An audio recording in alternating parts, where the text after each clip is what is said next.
Check the mic and make sure it sound right, boys.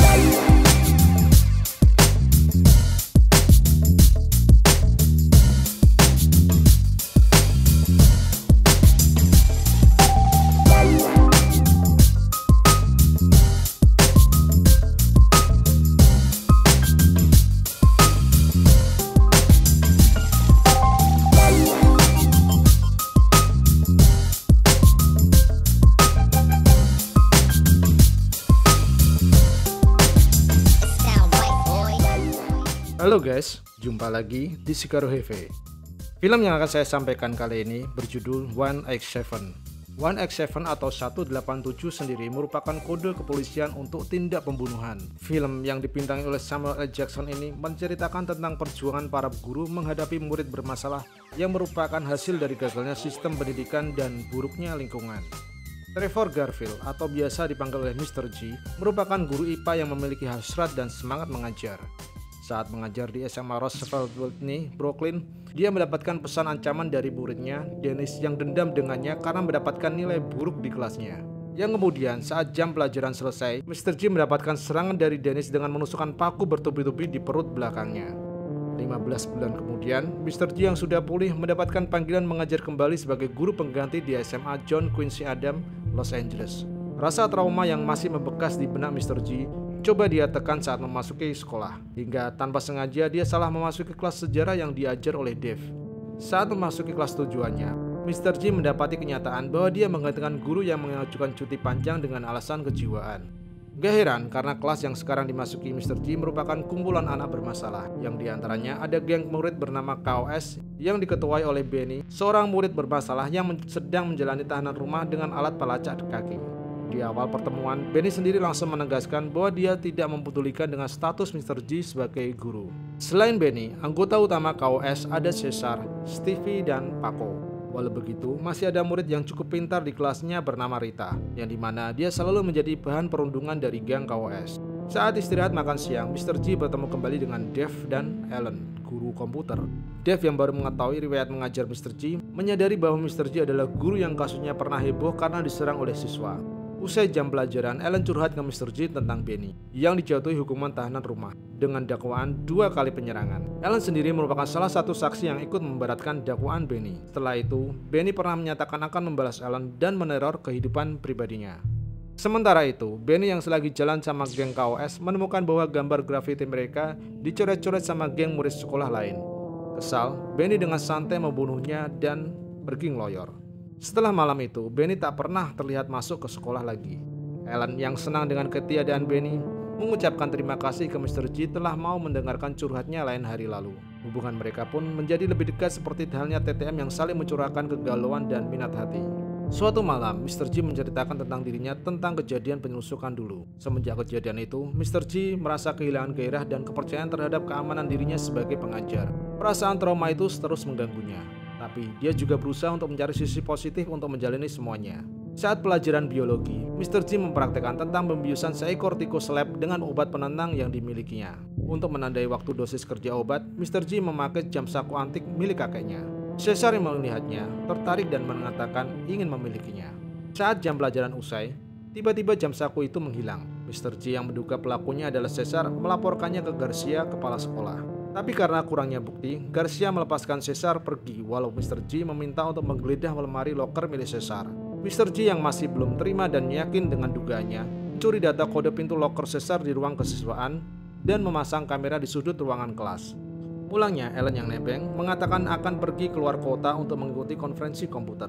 Dia meminta tolong Mr. G untuk merawat Jack, anjingnya, selama Ellen pergi. Lain hari, Mr. G mengatakan ke Cesar bahwa jamnya telah ditemukan. Cesar yang emang bocah ababil, bukannya minta maaf malah mengancam balik ke Mr. G bahwa urusan mereka nggak bakalan berhenti di sini. Mr. G memutuskan untuk melakukan kunjungan ke rumah Cesar untuk bertemu dengan ortunya. Di rumah, perilaku Cesar sangatlah jauh dari kata sopan dan berbakti ke ibunya. Waktu mengetahui Mr. G datang, dia pergi sambil marah-marah. Nggak terima, dia memanggil teman-teman kompleksnya untuk mengancam Mr. G saat akan pulang.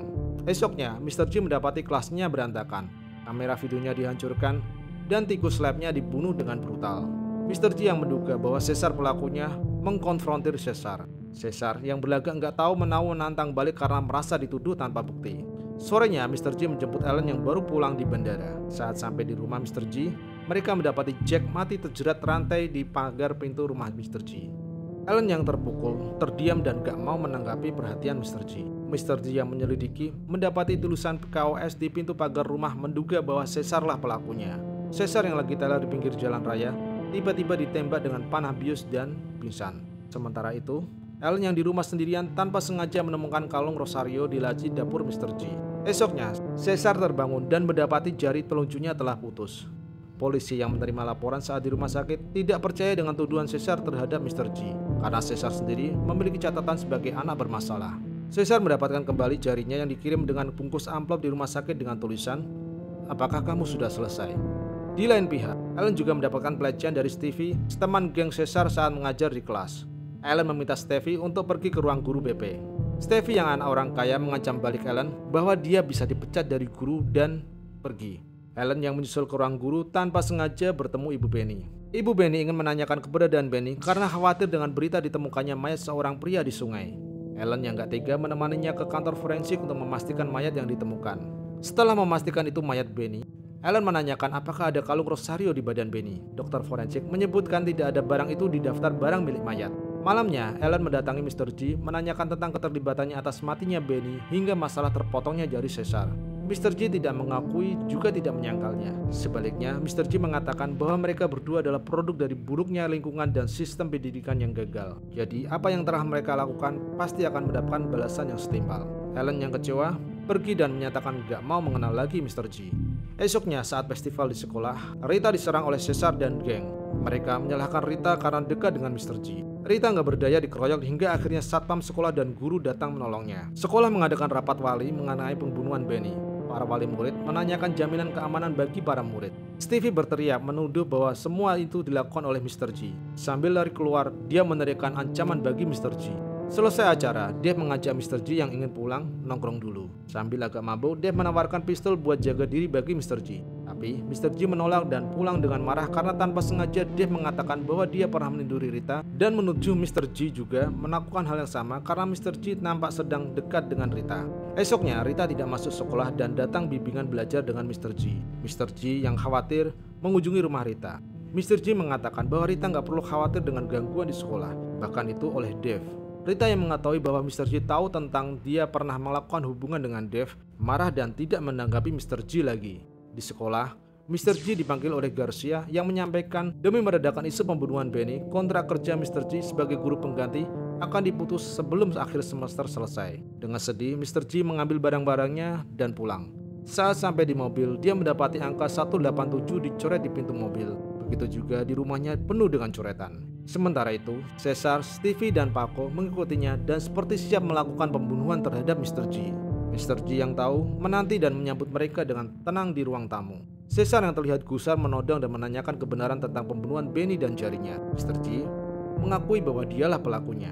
Caesar memutuskan membuat permainan Russian roulette dengan memasukkan satu peluru di pistol. Mr. G menerimanya dan menembakkan 2 kali dan menanyakan apakah dia sudah terlihat maco di mata Caesar. Terus memutar magasin dan menembakkan 1 kali lagi dan menantang apakah Caesar cukup jantan melakukannya. Padahal Mr. G berani menembak 3 kali. Caesar melayani tantangan dan menembakkan 1 kali. Setelah itu menambahkan 1 peluru lagi. Mr. G mengatakan bahwa apa yang Caesar lakukan bukanlah keberanian, tapi kebodohan.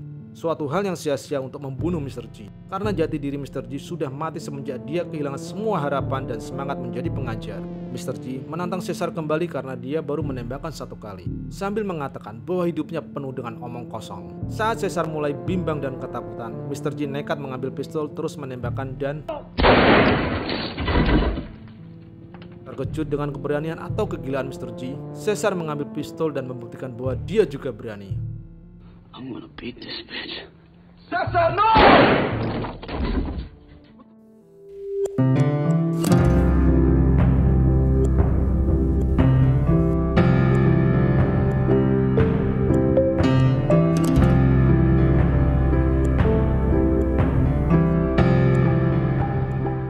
Di tahun 94, sebuah survei menyebutkan bahwa dari 9 serangan yang terjadi terhadap tenaga pengajar di Amerika, 95% diantaranya dilakukan oleh muridnya. Film ini sendiri ditulis oleh seorang guru. Selesai. Saya Tom dari Shikaru Hive. Sampai jumpa. Sampai di sini dulu.